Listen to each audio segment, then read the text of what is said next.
बार्शी टाकळी तालुक्यातील पिंजर police station अंतर्गत येणाऱ्या मौजे दोनद बुद्रुक येथील एका केमिकल कंपनीत काम करणाऱ्या मजुराचा संशयास्पद मृत्यू झाल्याची धक्कादायक घटना 14 एप्रिल रोजी सकाळी उघडकीस आली।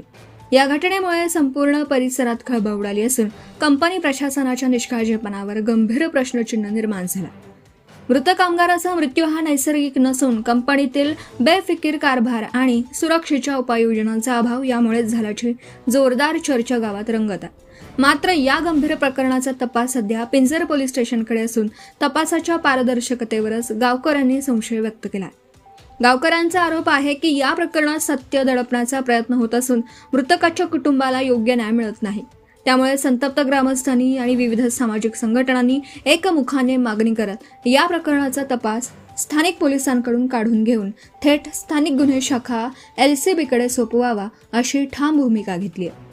कामगाराचा जीव गेला पण जबाबदार कोण असा थेट सवाल उपस्थित करत ग्रामस्थांनी प्रशासनाला धारेवर धरला।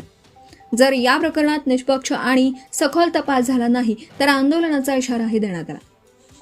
दरम्यान या प्रकरणाकडे वरिष्ठ पोलीस अधिकाऱ्यांनी तात्काळ लक्ष घालून निष्पक्ष चौकशी करावी, दोषींवर कठोर कारवाई करावी आणि मृतकांच्या कुटुंबाला न्याय मिळवून द्यावा अशी मागणी जोर धरतीये।